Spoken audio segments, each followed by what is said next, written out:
Welcome to Tales from the Fandom, a podcast that brings a special guest out of the multiverse and straight to you. And now your host, David Ginsburg. Hello, everybody, and welcome to the latest episode of Tales from the Fandom. I have another returning guest. Almost 3 years ago, I spoke with her, I believe, or a little bit over 3 years ago, and I'm glad to have her back on the podcast today. I am joined by Sara Moni out in the great state of Arizona. And how are you doing today?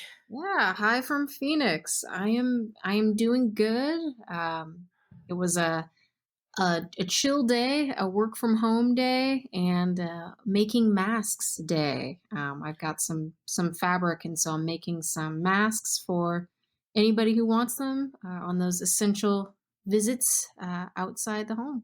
That is awesome. I know that I have a number of people that I follow that have been guests on the podcast, and that is something that they have been cranking out for a number of weeks now, ever since they've been at home or like heard about it. It's incredible to see what everyone is doing with that. Yeah, absolutely. I was actually going to make a post tonight in a little bit that mine will be available. It'll all just be like donation based. Mm-hmm. So if people want to give, they can, but if not, then it's theirs for free. I want, people to, if I can make someone feel a little bit safer and they can't afford it, I don't want them to have to, be charged to feel safe, Exactly. Now, your episode originally came out back November 7th. You were episode 28, I believe, which it's always a pleasure to go back to my first group of people in my first year and just have you guys come back and just find out like what's going on and what's been up with you lately. But I want to hit on two of the topics that we talked about when we first interviewed. And one of them was the X-Men. So are you still into the X-Men? Is it still something that you're like, hey, I'm down with the X-Men and what's going on like in the comics or in the movies, or, they're merged to the Marvel universe at some point? Like, are you still in the fandom? Oh, it's not so much a fandom as just a lifestyle. Yeah, the X-Men are my they're definitely a part of me. They were my first like attachment to Marvel. Avengers didn't come until way later. Guardians wasn't way later. I like Spider-Man. He was cool. He did his own thing, but the X-Men had the coolest team dynamic and metaphorical dynamic that I really responded to growing up. And as an adult, I still love it. Still, there's some amazing stories that are coming out with all of the, I don't know if you're familiar with the teams, like X-Men Red, Gold, and Blue, and all of those, but there have been some fantastic storylines that have been coming out. I was actually just gifted with a collection, and it's like this beautiful art hardback collection of all of those runs, and I'm really excited to get into it. And now I have ample time to just really pour through it and not have to wait and be so stingy with my time when there are so many other things pulling me in different directions as usual. So trying to find the silver lining in a tricky situation right now in the world. Absolutely. And for those who are listening, because this episode is definitely going to be coming out a little bit later, we're recording April 2nd. So I know that Florida finally got like our stay at like shelter in place notice, just like most of the other states so far have done. So yeah, if you hear us talking about it, totally understand. It's been a little bit since the episode has been recorded, but it is what it is. I will say, with as it relates to the X-Men, number one, I have been keeping up with the comics just by like reading reviews of them, but I was wounded, Sarah, because my favorite character got killed in one of the latest issues in the comic run, and it hurt my heart, and it did. Oh, Oh, we didn't talk about your favorite mutie. I didn't know. Yeah, my favorite got killed. I actually had to tweet somebody and say, like, "Are you joking? Like, are you for real?" Because and they said, "Yeah," and they don't know if she's going to come back, and it hurts. It hurts. Uh, what title was it? So I can be pre-prepared but not spoiled. It is the Marauders title for Oh, okay. that series going on. So I'm not going to spoil it because it is fresh. It's like, probably only a month out from it happening. So, Yeah. Okay. but Well, but I'll be I'm prepared. I'm hoping, God prepare people. Now, one of the things that is incredible with what has happened since we talked was the merger of like 20th Century Fox with Disney, and therefore like the X-Men and the mutant stuff is eventually going to show up somewhere. But Disney Plus has been one of those things where I can see all of my X-Men in their animated glory. Yes, it is amazing. That was why I signed up right away. I was like, oh, we're gonna get all of the X-Men titles. I mean, I had pirated copies on my computer, but that aside, I also knew that that Loki was coming, and I was excited for WandaVision as well because now with those rights aligned and everything is as it should be in the House of M, I am hoping that by the time her show comes out, they can carefully retcon some things to the way they should be and Mm-hmm. say the M word freely. But the number one X-Men show, which I feel like doesn't get enough attention, already happened, and that is Legion. That was on. See, I have heard of the show and I did not watch it because I wasn't sure of how it was portraying, like kind of like how it was going from like the X-Men universe. Because I know that they had Legion and they had another mutant show that was going on, I think on a different channel. I can't recall the name of it. And it's like ABC it had The Gifted. that's what it was. Yes. And I was like, I don't know if I need to get into this or watch it, but I heard good things about Legion. Legion is incredible. The Gifted is not good at all. It's like, oh, if someone says, oh, I really liked X3, then I'd be like, all right, well, then you can go ahead and watch The Gifted. Yeah, so that's about how I feel about it. But Legion is fantastically psychedelic and unique in its portrayal of mutants and their own perception of their abilities, especially when those abilities are so complex and latent, but not a visual ability. So, as you know, Legion, Charles Xavier's son, his abilities and his father's abilities are showcased in, their telepathy and with their mental abilities, and sometimes showing that in a blockbuster movie, people don't really know how to do it. It's too abstract. You can't do that without either a flashback or like, oh, whispering voices and oh, Gene, oh, come back to it, whatever. Whereas Legion captured the abstract nature of a lot of these emotions that drive David Haller, / Legion, with super strong emotions. You get, intense fear, rage, revenge, happiness, and the way that he navigates in his actual world and in all of the worlds of his different minds and different personalities is extraordinary. And people do not give it enough attention. So I can talk about Legion all day long. That is something I know. Like I know the character, and I know like I've heard the name, and I've seen him in other project or like other like X products before, like the comics and everything. But it's never been something where it's like, oh dang, I need to watch the show, because it never. I don't know if like they just didn't publicize it more or support it more, or it was like left to its own devices, which some shows seem to be, where they're just like, okay, here's a show.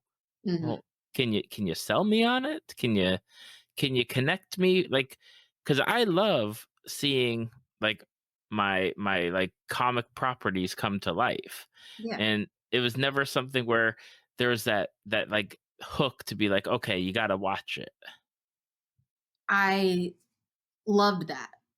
I would say that it it's striving on the audience that gives it the attention versus garnering a following, if that makes sense. You know, they weren't trying to pitch to a broad audience like an MCU movie would. Hmm.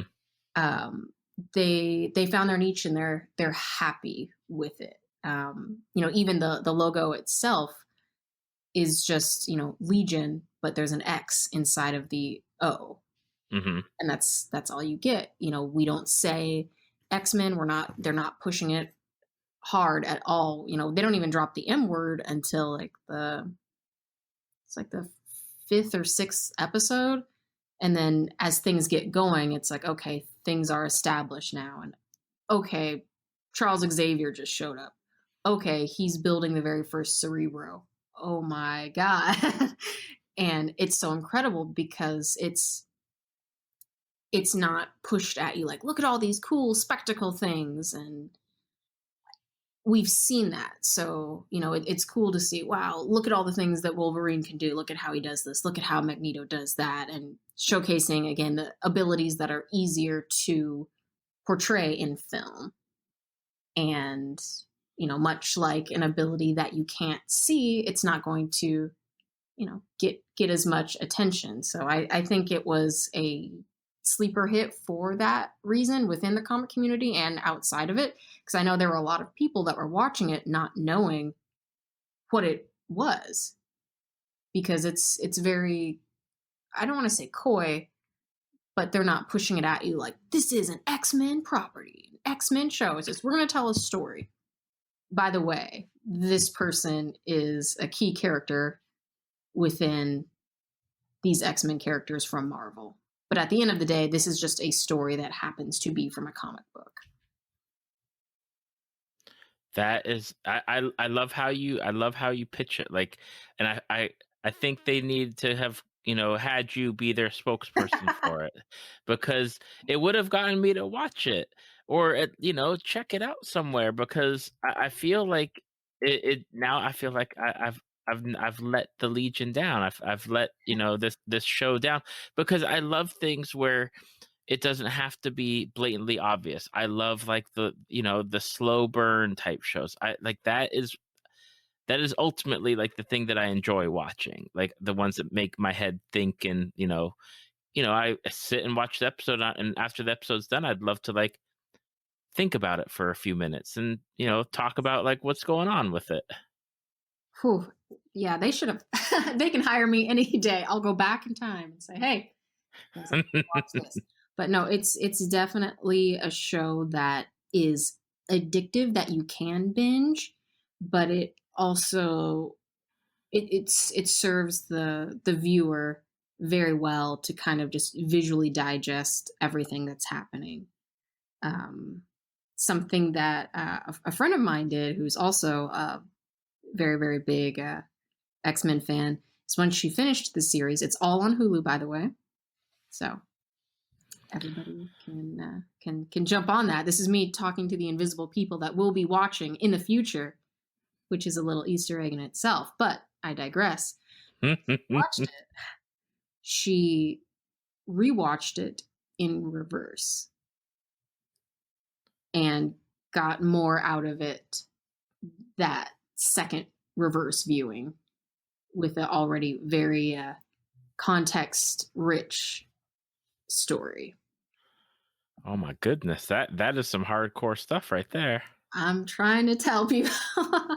it is very very layered, and I think maybe that's why it didn't have the appeal. It wasn't, again, pushed really hard as a comic book show, as an X-Men show, and it's a slow burn, and it's a thinker, but it's also super visual and wild, like visual allegories that are happening because a good chunk of it is in his head, one of his minds or more, and some of the other characters that also have these psychic abilities.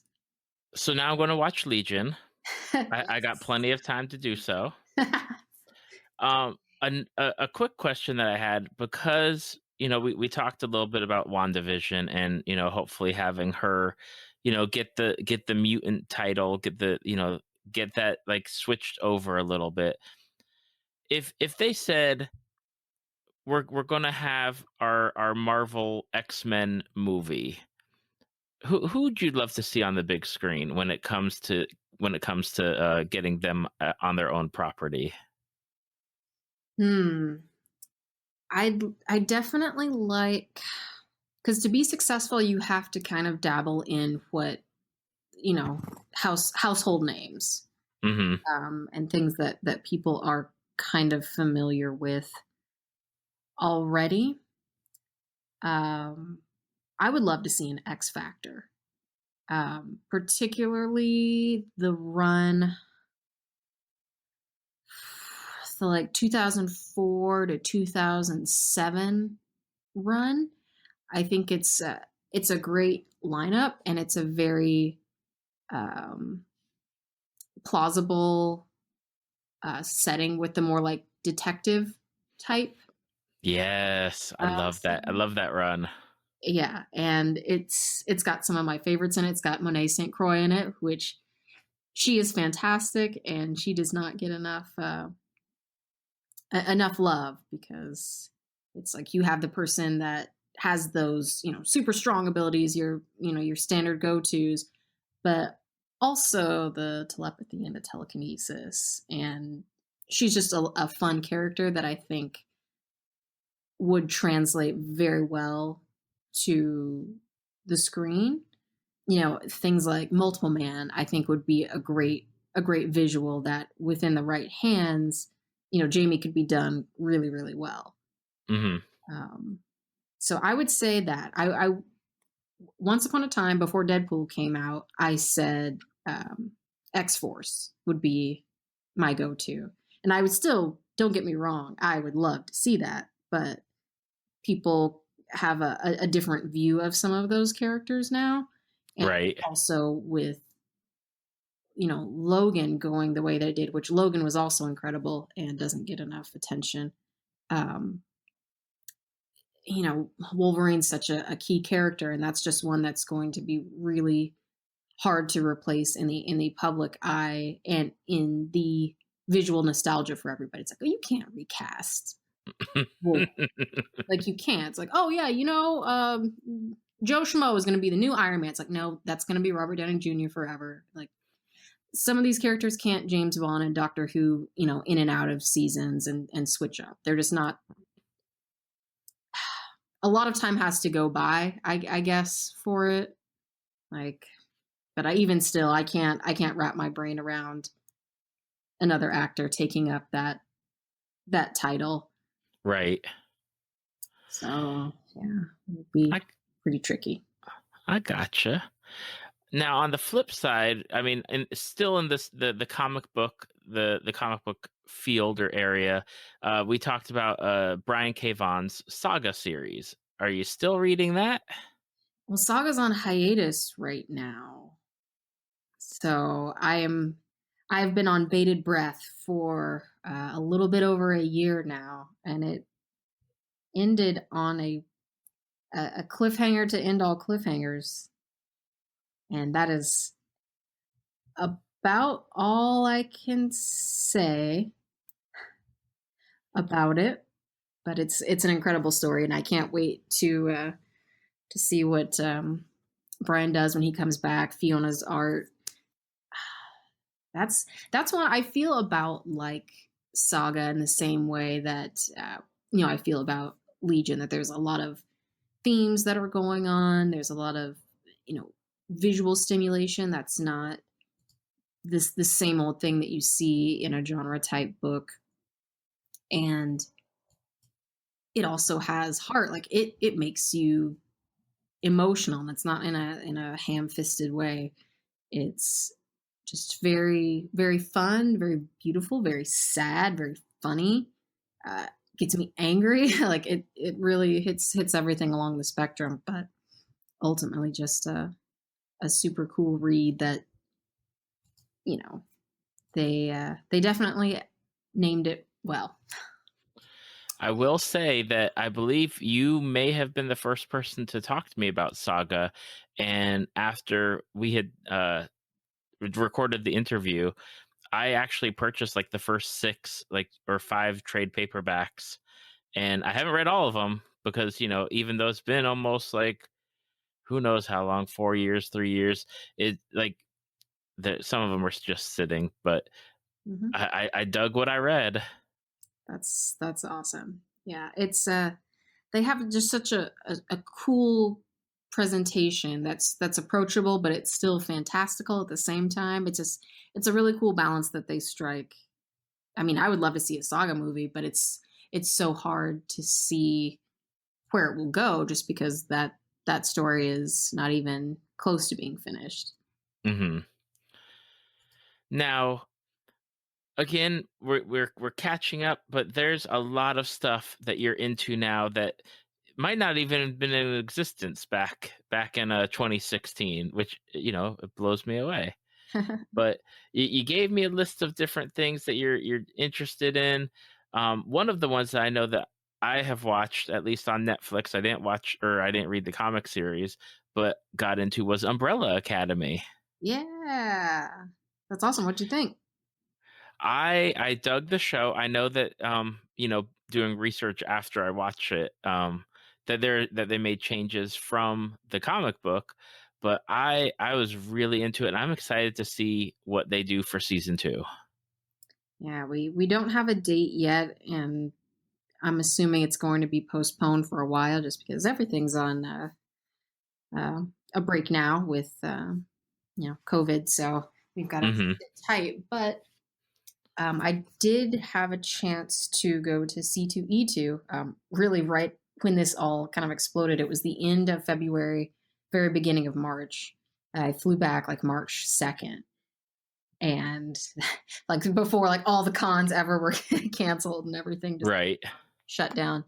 Um, but C2E2 was a blast, and I got to meet Robert Sheehan and get a autograph and picture with him. And at the Umbrella Academy panel, he was there with Emmy, who plays Allison, and they were hinting at some things that makes me feel hopeful that most of it is done, and if it's in like a post-production sort of situation, that could still truck along and be released. So Hmm.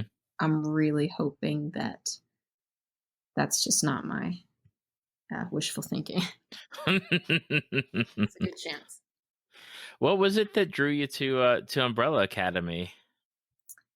I mean, back in the day, it was just like, you know what Gerard Way's doing? It's like, what?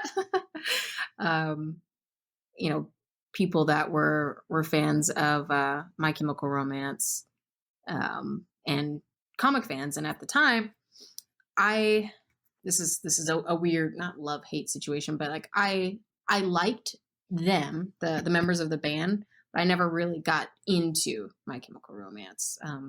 There were a couple of videos that I saw that I thought were really cool, and the visuals made sense when I heard that, oh yeah, the lead singer is working on a comic. I was like, oh, okay. It was specifically the video for Helena or Helena, but it's a beautiful video.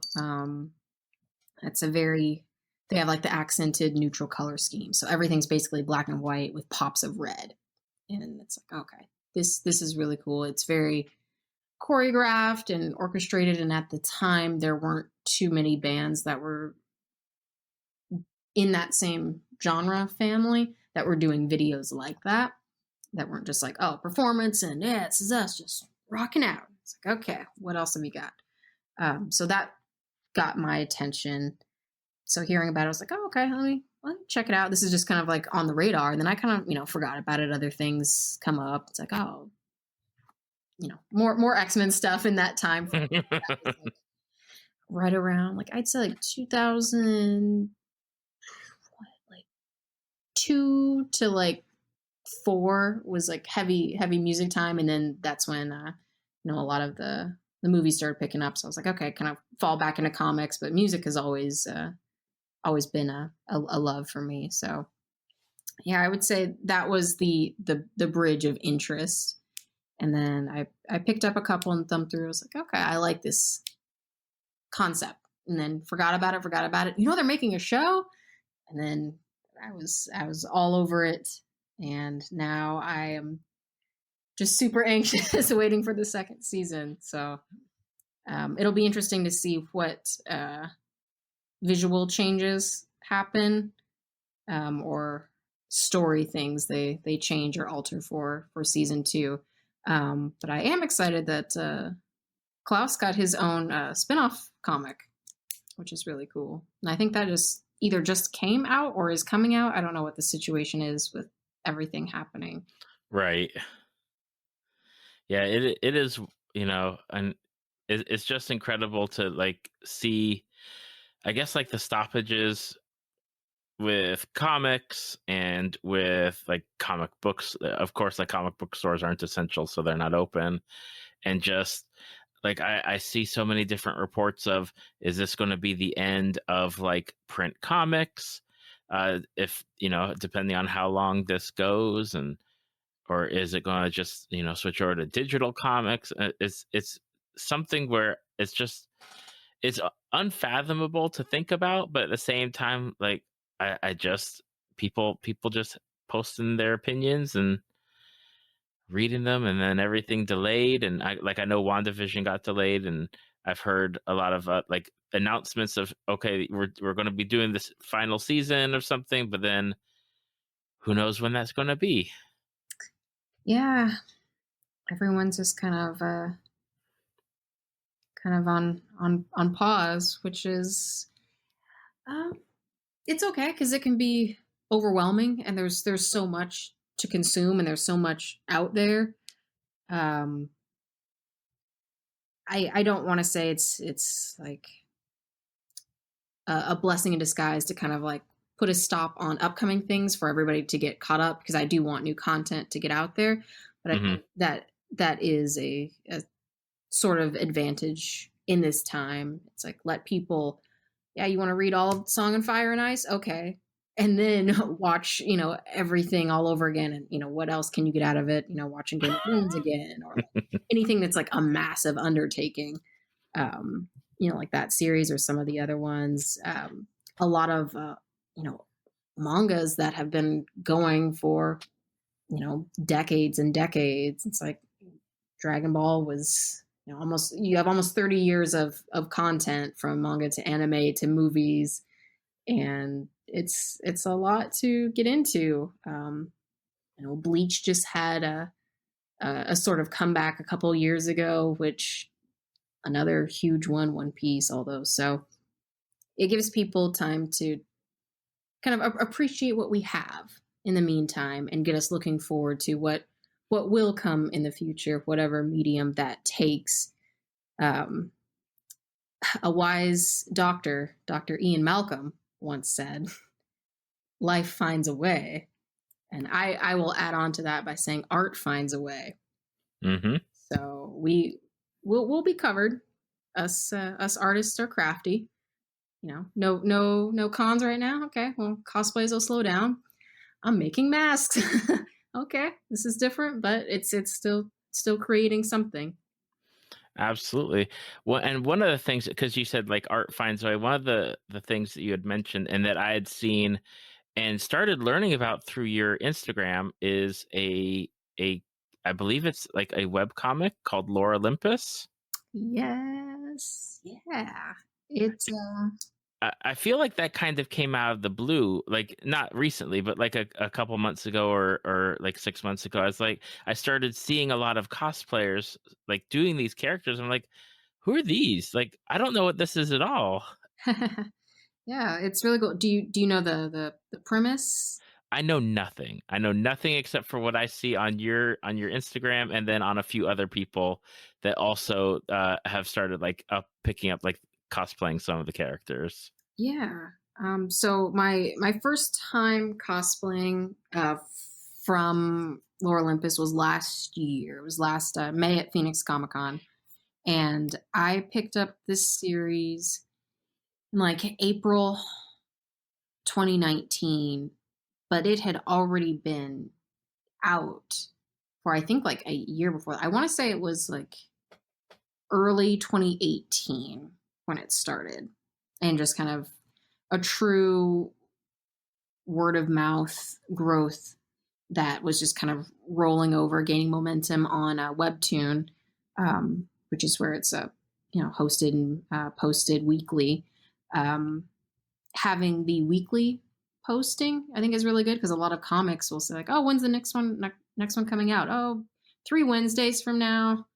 Hmm. Gotta go and get it, and that's its own experience. And I don't want to downplay the traditional space for comics, but consumption in a different way is also cool.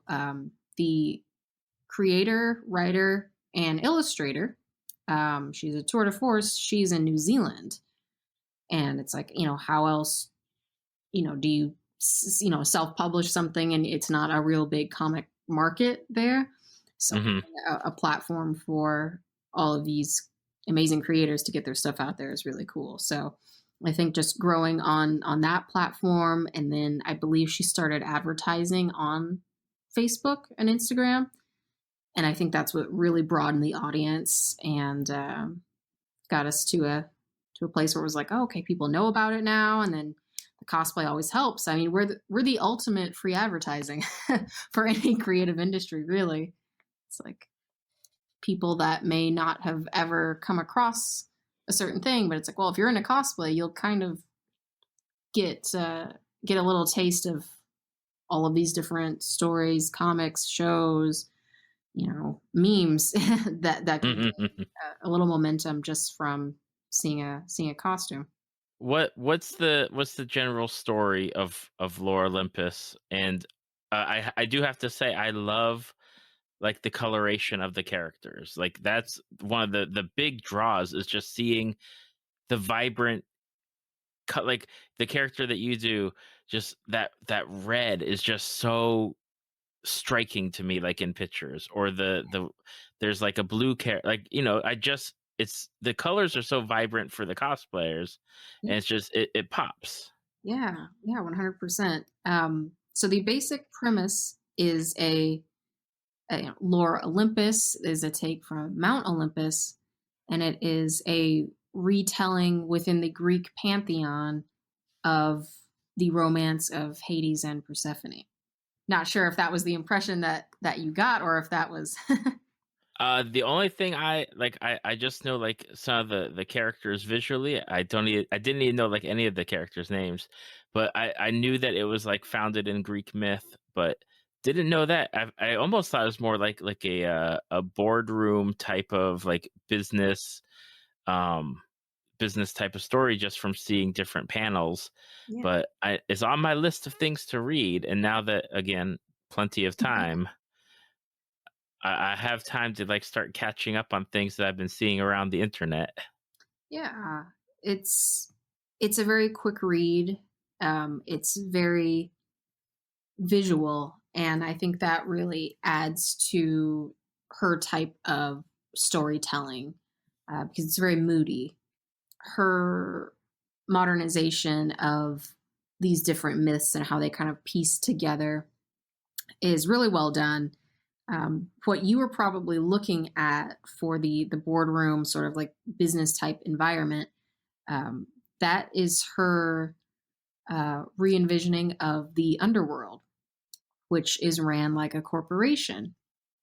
I always thought that was just a fantastic depiction, as the underworld often gets mischaracterized as the equivocation for hell, and it's just terrible and it's all this stuff, when it's really truly the underworld, which is different, and it's like everybody's going to go there. It's fine. People die. You got to take care of them. All right. We're going to treat this like a meeting now. Okay. How many people died today? Okay. Well, we need to make sure that we can, have enough people to ferry them across the river Styx. Okay. Can you coordinate that? Great. All right. Lunch at 12. And that's how the whole vibe is. For Persephone's part, she did come from the mortal realm in the classic mythology, and that still exists within the context of Lore Olympus. But she has moved to the city, quote unquote, which is Olympus, and she gets a scholarship to, basically go to school like a study abroad program, and eventually finds herself as an intern working in the underworld. Nice. So it's a very cool way, in a very unique way, to kind of break down a lot of these potentially abstract, ideas and mythologies that have been told for. I mean, they're really the OG like comic tellers. Like the Greeks and the Romans had they had their family trees. Like, you thought the Summers family was a disaster. It's like, Zeus, listen, nightmare. So there's a lot of little Easter eggs and little callbacks to, stuff like, the Iliad and the Odyssey and a lot of these ancient texts, but they're done in a modern setting. What was the draw for you that hooked you into it? That exactly. I love mythology, and I like anyone that can spin a story to me that I haven't heard before has me.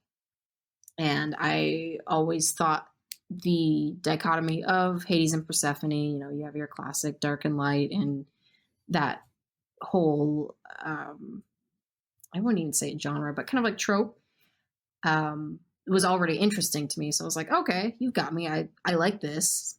And modernizing it in a way that is interesting and clever. And what's funny is that if the same story was told and it was just like, oh, a girl went to school and she got a scholarship, I'd be like, I don't care. But it's like, oh yeah, but it's in the underworld, and Ares is over here making people mad because he doesn't want to stand in line too long because he's the god of war, so he's always pissed. And so you have that going for you. You have, in a lot of the depictions, their clothes or their colors are tied to their ancient counterparts. So Artemis is Persephone's roommate.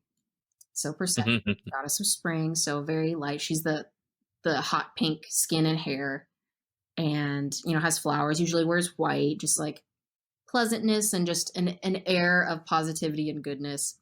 And Artemis is like a rich purple with dark purple hair with like blunt bangs, and she's in like track pants. She looks like Sporty Spice all the time because she's the goddess of the hunt and the wild. So she's her translation is super athletic and very active and kind of wild and bombastic in that way.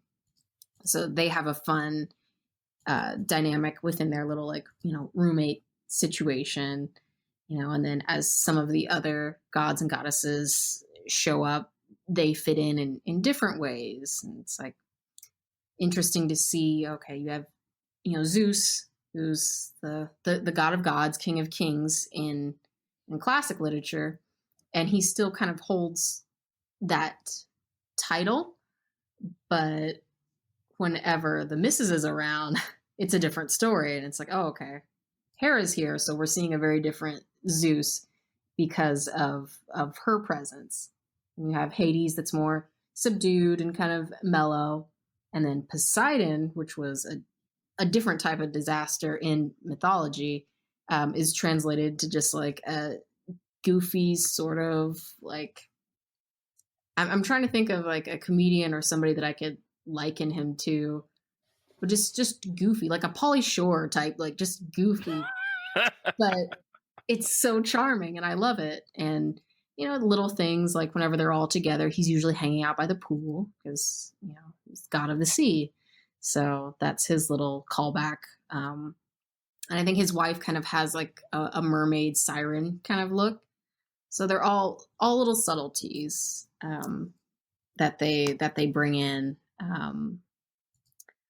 It's very, very visual. Like I said, not too text heavy, and the way that it reads, since you're just scrolling down one direction, there's a different flow to it, like almost in the way like you're reading like Japanese, and it's like, okay, if you're reading a manga that's been translated, you're physically reading it differently, and it has a different feeling, and it's hard to explain, but it does make a difference.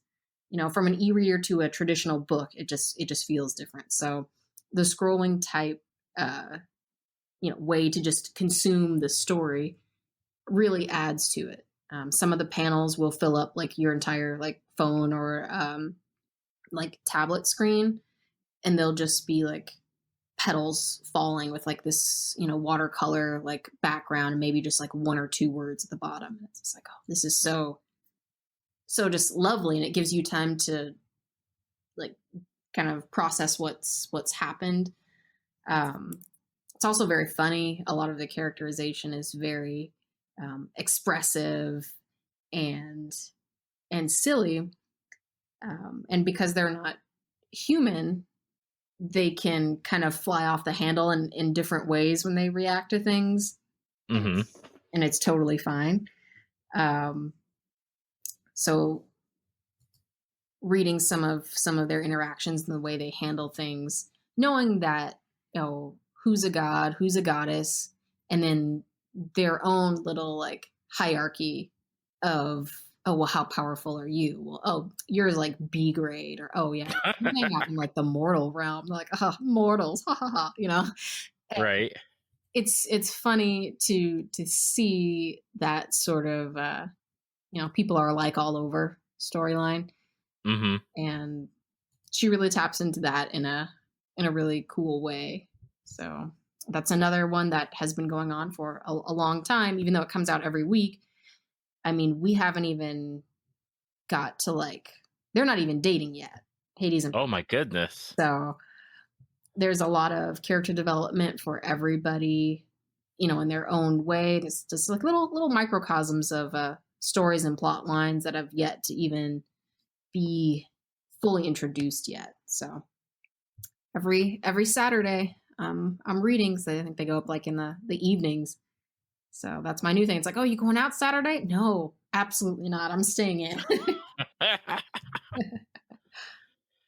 Oh, that is so awesome. Again, like I've been seeing it around so much. It's just like it's starting to become that thing of I see it so much, and I'm like, okay, I'm seeing it enough to where it's like I need to investigate and find out what it is and dive into it. Yeah. And that's how, man, that's since starting this podcast, I have come across so many different things that I've had to check out just because of other people. That's awesome. Yeah, there's so much out there, and like everybody comes from their own background. So it's like the people that are more novel heavy, people that are more sci-fi, fantasy, whatever the case may be. I would say I have a pretty varied palette of things that kind of come my way, but something needs to grab me in a very interesting and unique way for me to like stick with it, and that's one of the few comics that has done that. The other comic, since we are on the topic, I don't think Snotgirl was out.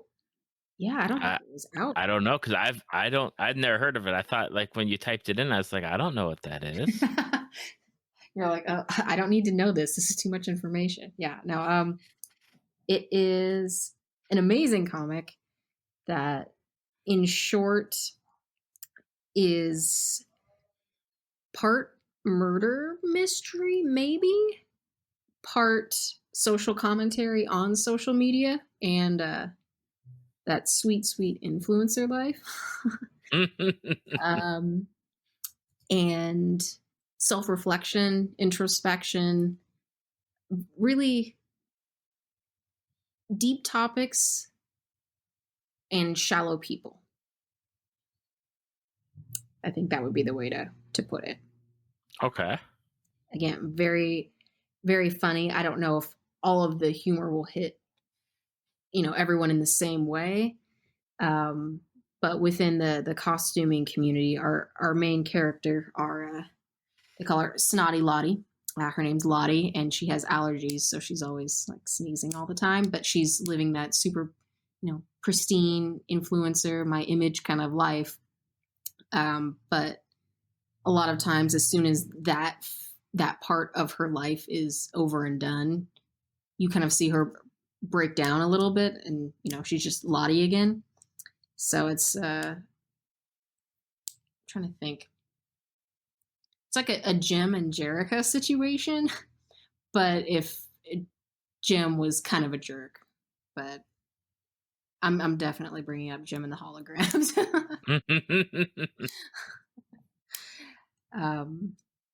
So yeah, I would just read the first issue to kind of get the feel for the storytelling and for the writing style. Again, it's something that I can just read back to back nonstop for the things that she does, and it's not tackling anything that I don't think any comic has lately. Like there's always like, a modern version, but usually it's people doing like, whatever, like, I'm at my job in an office, and it's pretty universal. For this to be so focused on, something that's gotten so big, and it is a lot of people's like lifestyles now, to get a commentary on that's done in a fun way, and in a way that pokes fun sometimes. But I think it's a little bit needed. I think that's as far as I can go without getting into too much of actual like storyline. Okay. So, and I just looked it up online just because I wanted to make sure I knew what I was seeing, and apparently you can read the first issue online. So yeah, Image is amazing. So yeah, definitely check out Image Comics, Snotgirl, because Sarah is saying that it's awesome or good, somewhere in there, and yeah. let her know what you think by commenting on her Instagram at some point and being like, "Hey, I heard this on this podcast and I liked it." Yeah, and the art is gorgeous too. Leslie Hung does the art, and it's very. It looks like it's a little bit like manga inspired. It's dreamy, but it's also, you can see some like Roy Lichtenstein like pop kind of looks. It's funny because when I first saw this being advertised, I was like, "What is this Polaris comic?" No, this is Snotgirl. I was like, "Oh, it's Snotgirl." Like, well, it's like, oh, here's the rundown of influencer that is putting everything out there in the world, that she's in control of her life and she's got it all together, and with every post she doesn't. And you get to go on that sort of introspective journey with her, which again hits on some different type of humor that you don't see too often in comics. We have been talking about comics and TV shows and movies, but I really want to make sure that we take the time to talk about your cosplay and your Instagram. Again, like it's how I found you originally, as to ask you to be a guest, and with everybody that I have on, I always like follow and support, like hit the like buttons and try to leave comments whenever I can. And you've been doing incredible work for the past 3.5, 4 years, as long as I've been following you. And what caught me, because you do a wide range of cosplays, but what really got me was your recent Sims cosplay of Bella Goth. And I was like, because I don't, that is one cosplay that I do not see is like a Sims cosplay, and it just, it warmed my heart in like a way that like some cosplays just, it's got that the je ne sais quoi of cosplay of I didn't know I needed to see it, but I love getting to like see somebody be a Sims cosplay. Well, thank you. That is awesome. And what's really cool is there were a couple people that said similar things. It's like, yeah, you can see a lot of, amazing builds from like Blizzard games and all sorts of stuff that's just amazing and immaculate. But we all kind of had that had that starting point of just like, hey, but you remember The Sims though? And it hits on a different level, and that's what the game always did for me. So just doing that, I'm really a part of it, or not a part of it, and just kind of with everybody else, just enjoying the nostalgia we felt. And at the time, there was nothing like that. Like it was the ultimate RPG, really. It was just life, and really controlling someone else's. But God, I remember playing all the different versions. I still play now, just to be clear.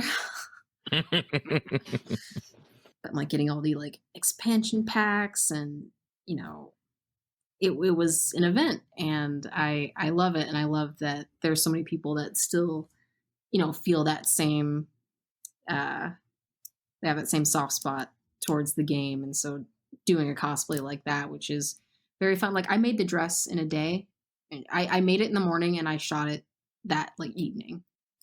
That's awesome. Like it was a quick turnaround. Like I had been thinking about it, and I was like, I want to do this. Like I don't care if people like it's dumb. I'm just doing it. And yeah, finished it in a day and shot it. There's actually more pictures that haven't been posted yet, and I'm really excited to do that, because we went around. We shot just in my place, because the Sims never leave home. In the first game, they never left home, so you're just playing dolls in the dollhouse. And we kind of went down the list of like all of like the needs and all of the funny things that people that play The Sims do, and just kind of recapture them. I'm really looking forward to posting them now. I can say, oh, we talked about this, and share some of my photo shoot ideas. I have very tolerant photographers that I work with that will allow me to be like, all right, but what if I'm dancing, playing The Sims as a Sim? What about that? Like, okay. Sure. So that'll be fun to unveil. That's awesome. How has since we recorded back in 2016 and now it's 2020, what like how's your cosplay evolved? Like, or how have you evolved in the cosplay community? Like what, like I guess like challenges, things that you've overcome, like builds that you're like, oh wow, like I never thought I'd tackle this, but yet here I am and I did it. Yeah, I would say I am more open. When I first started, it was like, here is a list. These are my fan creations. I love these characters. I'm a fan of them. I want to make them. And I had that clear direction. And that was a different type of energy, which I loved. And now that I've kind of hit all of my main favorites, now my energy is, what can I do that I haven't done yet, like skill wise? Like what's a type of build that I haven't done yet, and what's something that I'm not seeing in the community already that I like. Which part of the Belagoth cosplay was lent to that. I was like, I know people are out there playing The Sims. It's not just me. Like, I know this will resonate with some people. And anytime I have the chance to make quote unquote real people clothes, it's always fun. You make so many, bodysuits and just weird kimono things and, all sorts of costumes. Whereas It's like, oh, okay, I'm just making a dress. Like, oh, okay. And finding out that sometimes the garments that look the most simple often aren't.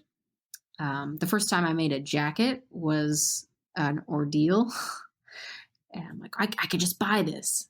It's like, but we can't though. It's like, oh, I want this fabric. I want it to fit me in this way. And, I want to learn. So if I'm intimidated by this, I definitely need to do it.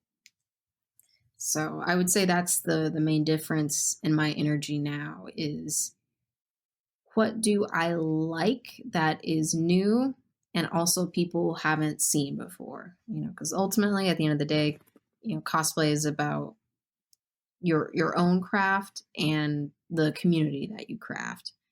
And we all know, what we see, and we all can enjoy different creators and designers, iterations of the same characters, different original character designs, and just the things that are, off the wall or really obscure. And I feel like, costumes are kind of breaking down into those main three categories. But I will hint that what I'm currently working on falls into all three categories simultaneously. Cool. So this will be a fun project, which I am hoping to do at this rate, probably within the next month. And I'm also working on remaking a lot of my older cosplays. I still like them. They're still good, but I have better, material now. My skill has grown. There's different things that I want to do with just the physical fit for me. Back in the day, I would work with like, this is the exact fabric. Like, this is perfect. And it's like, okay, you're putting a non-stretch fabric on a two-way stretch, and it's covering your neck. So when you stand up straight, it looks great. But if you want to bend over, that non-stretch fabric is just going to stay right at your neck and choke you. Where the rest of the suit is going to, move and have that flexibility. So a lot of physical logistics, hidden pockets, putting zippers in more like inconspicuous areas around really like the boots and like the legs, things like that I can improve on. So that's where my current palette and the current menu is for what I want to create and what I'm working on currently. Do you have any favorites that you've hit? Like, I'm not going to say like over the last 3 years, but like, recently, like ones that you're like, dang, like I knocked that out of the park. I'm really happy with my Psylocke that I finished last year, which is my third suit, my third Psylocke. It was from the Uncanny Volume 4 Superior run. I was really happy with how that turned out because the suit has a design that starts from the front to the back, kind of like not a chevron pattern, but just very geometric, almost like pinstriping, I guess. That starts like up at the shoulder, runs down like the length of the suit to almost like the knee, and then basically mirrors on the back side. And it's like a half an inch of fabric. The fabric that I used was discontinued, so I had to hunt around every Joann's, the last one on Earth, and that was at this weird one in Mesa. Anyone who's in Arizona who's listening will know. And to get the last of the fabric, and then to go home with that knowledge of you can't fail. If you fail, all is lost. And I was able to make it with fabric left over, and there is no like cut in the pattern at all, like in the seam. I don't know if that's the easiest way to explain it, but think of just like a where you have like a seam like on like your sleeve or something where you can see, the two pieces meeting together. Hmm. So it looked kind of like this weird zigzag long strip of fabric, one long strip continuous that I was able to fit into the suit like without any cuts or extra seams. And I wish I could show you the picture so you kind of see what I'm talking about. But that's a super achievement for me personally, is just working with the fabric in a way that is seamless, because most of us are making costumes that people drew, and people don't draw seams. People don't draw fabrics in the way that they actually act in real life, Hmm. because realistically most people would be like in like Jessica Jones, Luke Cage type. You'd be in regular clothes. If you were going to be in a suit, it would be a four-way stretch, solid, just black suit. Like really, none of those suits make sense. A cowl, why? But here we are, and that's what we do. But seeing something that was able to look as smooth and as an even translation from artwork was an accomplishment for me, just from a design standpoint. Yeah, you're. I mean, if people take the time, pause the episode, finish it, but go check out the Instagram, because it always blows me away, like the work that you do, and not only like the work that you do, but the photographers who are also shooting these incredible pictures of you. Um, you know, it's such a great thing to see, and just to see like these costumes really just come to life. And I know, even going back to the like our original conversation, like one of my favorites is still your Ultimate Wasp, and it Yeah. always will be, because I love the character and I love your portrayal of her. But just seeing like all these new things that you have done since we first talked, it blows me away. Like Kamala Khan, your new Psylocke, your Jessica Cruz, Quicksilver, Jade from Mortal Kombat. It's such a wide variety of characters, and I love it. Like I love seeing what you are coming up with next. Sweet. Well, thank you so much. I love it. I like that people have a palette that's as open as mine. I know there's some accounts that are like, oh, we just do, one character or one, comic house. It's like, oh, we do DC cosplay, we do Marvel stuff, and to be able to do whatever I want and be across the board and still have a following at all, versus people are like, I came here for Psylocke. I don't care about this hot pink person. Like, you never know what you're gonna gain or lose by posting, but that's because in the kindest way I don't care. Because it's like it's for anybody. So if it doesn't jive with one person, it might with somebody else. So I don't really worry too much about my image or the look or what I'm putting out there, because it's ultimately we're just what I want to express, and it's like, here are the things that I like. If you like these things, then we'll probably be on the same wavelength. But I think there are some people that follow for certain characters, and then they're just kind of neutral, and then when I post that favorite one, they're like, yeah, I love it. And that's cool too. We're in a really cool place with media to be able to pick and choose what we want, and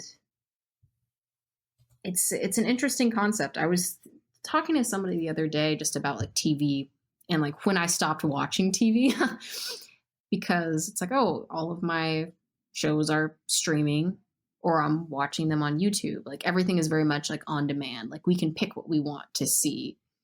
And I like to think that with my closet being as varied as it is, it's like, yeah, people can kind of pick and choose what they want to see.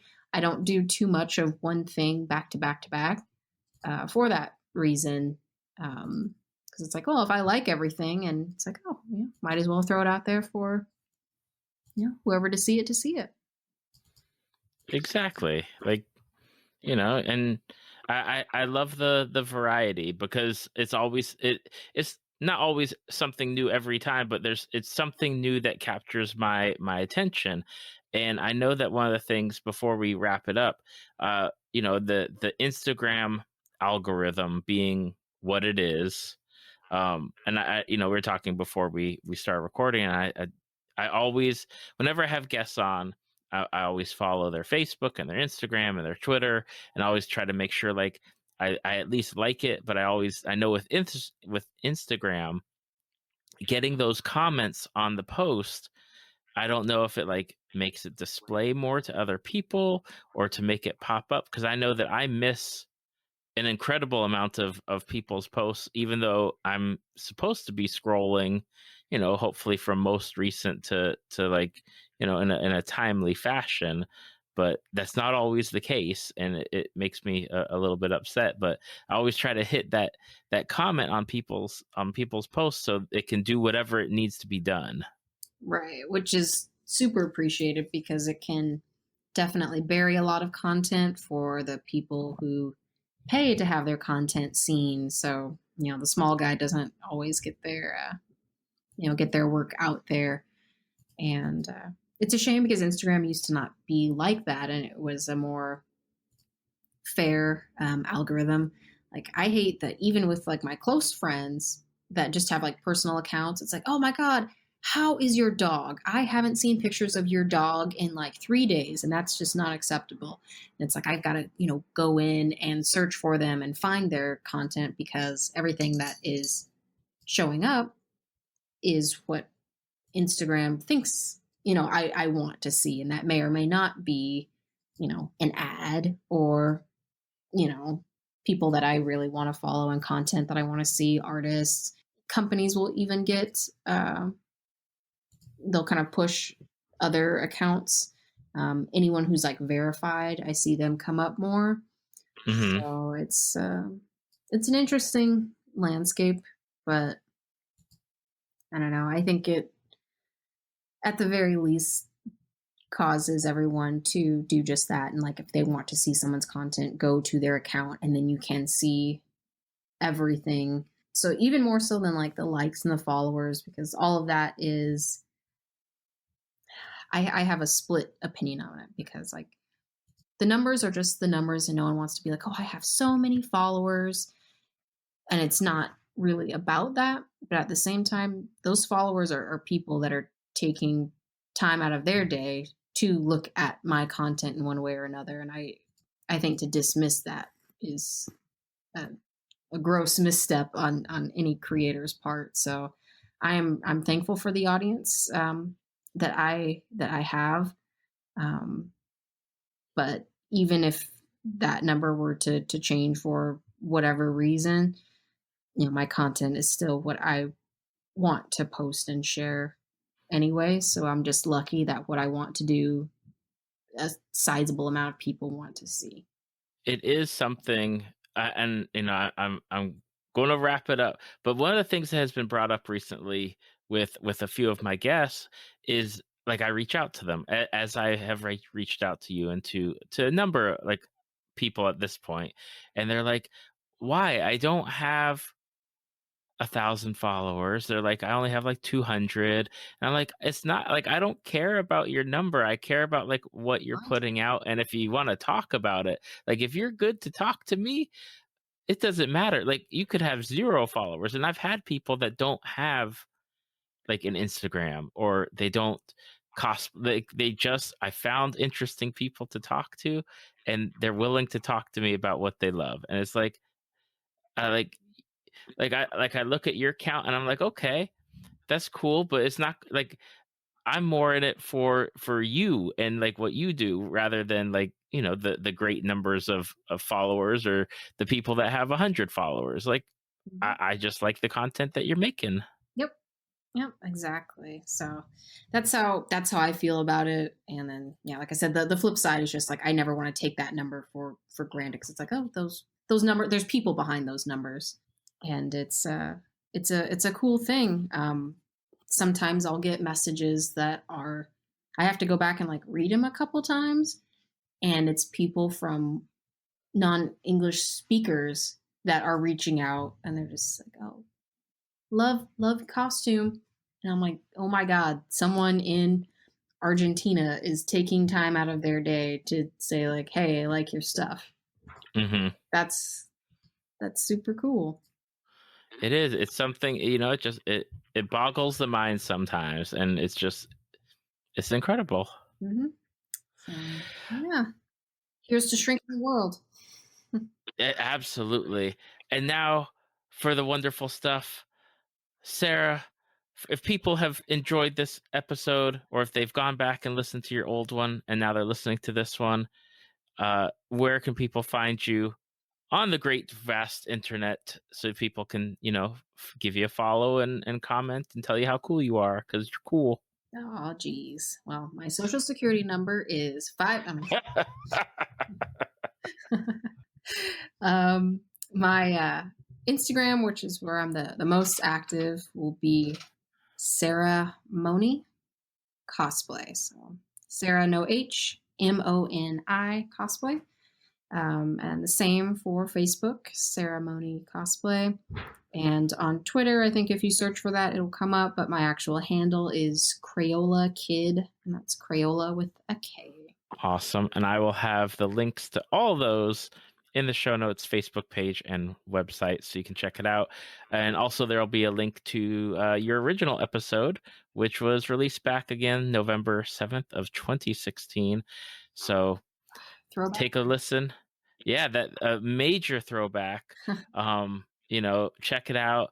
Definitely, give Sarah a follow on Instagram and enjoy the content that she puts out, because it is incredible to watch what you do. And I just want to say thank you for taking the time to come back and hang out with me. Yeah, likewise. Thanks for having me back. I know we said it earlier, but it's a really rewarding thing to know that people were following back then and still following now. Thank you for listening to Tales from the Fandom. Subscribe to us on iTunes or your podcast app of choice. Follow us on Facebook at www.facebook.com/talesfromthefandom to see photos, links, leave feedback, and check out upcoming guests. If you'd like to be a guest, email David at talesfromthefandom@gmail.com.